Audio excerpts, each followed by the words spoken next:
पति ने पत्नी को किसी बात पर 3 थप्पड़ जड़ दिए। पत्नी ने इसके जवाब में अपना सैंडल पति की तरफ फेंका। सैंडल का एक सिरा पति के सिर को छूता हुआ निकल गया। मामला रफा दफा हो भी जाता, लेकिन पति ने इसे अपनी तौहीन समझी। रिश्तेदारों ने मामला और पेचीदा बना दिया। न सिर्फ पेचीदा बल्कि संगीन। सब रिश्तेदारों ने इसे खानदान की नाक कटना कहा। यह भी कहा कि पति को सैंडल मारने वाली औरत न वफादार होती है और न पतिव्रता। लड़के ने लड़की के बारे में और लड़की ने लड़के के बारे में कई असुविधाजनक बातें कही। मुकदमा दर्ज कराया गया। पति ने पत्नी की चरित्रहीनता का तो पत्नी ने दहेज उत्पीड़न का मामला दर्ज कराया। 6 साल तक शादीशुदा जीवन बिताने और एक बच्चे के माता पिता होने के बाद आज दोनों में तलाक हो गया। पति पत्नी के हाथ में तलाक के कागज़ों की प्रति थी। दोनों चुप थे, दोनों शांत, दोनों निर्विकार। मुकदमा 2 साल तक चला था।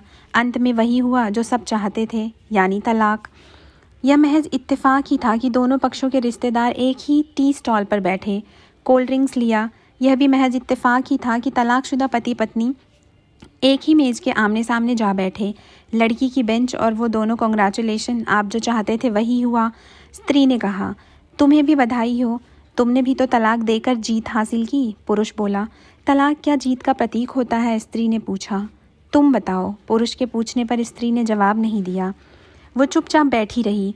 फिर बोली, तुमने मुझे चरित्रहीन कहा था। अच्छा हुआ अब तुम्हारा चरित्रहीन स्त्री से पीछा छूटा। वो मेरी गलती थी, मुझे ऐसा नहीं करना चाहिए था। पुरुष बोला, मैंने बहुत मानसिक तनाव झेली है। स्त्री की आवाज़ सपाट थी, न दुख न गुस्सा। जानता हुआ पुरुष इसी हथियार से स्त्री पर वार करता है जो स्त्री के मन और आत्मा को लहूलुहान कर देता है। तुम बहुत उज्ज्वल हो। मुझे तुम्हारे बारे में ऐसी गंदी बात नहीं करनी चाहिए थी। मुझे बेहद अफसोस है। पुरुष ने कहा। स्त्री चुप रही। उसने एक बार पुरुष को देखा। कुछ पल चुप रहने के बाद पुरुष ने गहरी सांस ली और कहा, तुमने भी तो मुझे दहेज का लोभी कहा था। गलत कहा था। पुरुष की ओर देखती हुई स्त्री बोली। कुछ देर चुप रही, फिर बोली, मैं कोई और आरोप लगाती, लेकिन मैं नहीं। प्लास्टिक के कप में चाय आ गई। स्त्री ने चाय उठाई। चाय जरा सी छलकी। गरम चाय स्त्री के हाथ पर गिर गई। सी की आवाज़ निकली। पुरुष के गले में उसी क्षण ओह की आवाज़ निकली। स्त्री ने पुरुष को देखा। पुरुष स्त्री को देखे जा रहा था।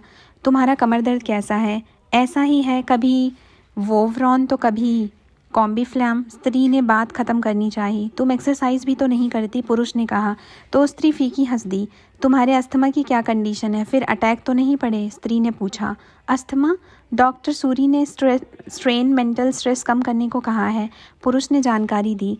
स्त्री ने पुरुष को देखा, देखती रही एकटक, जैसे पुरुष के चेहरे पर छपे तनाव को पढ़ रही हो। इन्हेलर तो लेते रहते हो ना?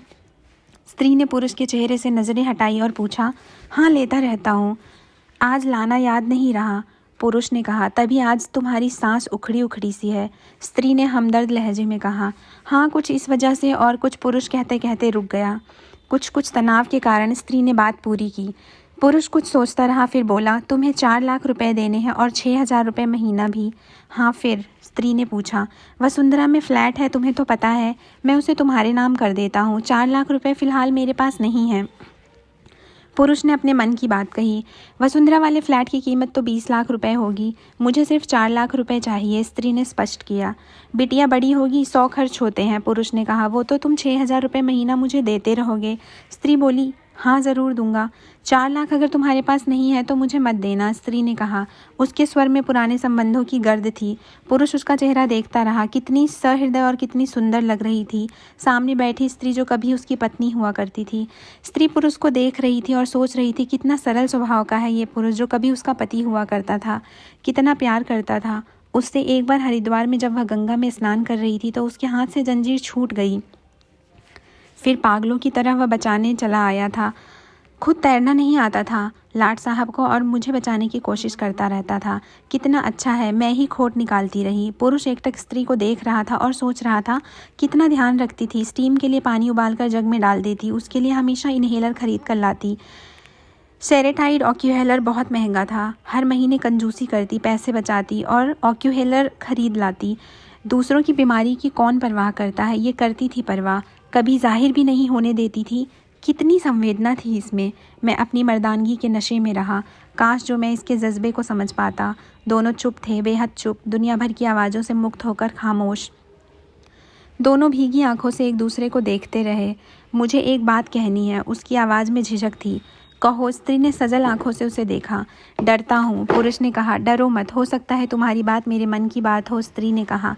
तुम बहुत याद आती रही, पुरुष बोला। तुम भी, स्त्री ने कहा। मैं तुम्हें अब भी प्रेम करता हूँ। मैं भी करती हूँ। दोनों की आंखें कुछ ज़्यादा ही सजल हो गई थी, दोनों की आवाज़ जज्बाती और चेहरे मासूम। क्या हम दोनों जीवन को नया मोड़ नहीं दे सकते, पुरुष ने पूछा। कौन सा मोड़? हम फिर से साथ साथ रहने लगे, एक साथ, पति पत्नी बनकर, बहुत अच्छे दोस्त बनकर। ये पेपर?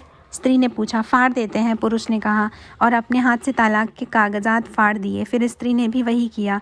दोनों उठ खड़े हुए, एक दूसरे के हाथ में हाथ डालकर मुस्कुराए। दोनों पक्षों के रिश्तेदार हैरान परेशान थे।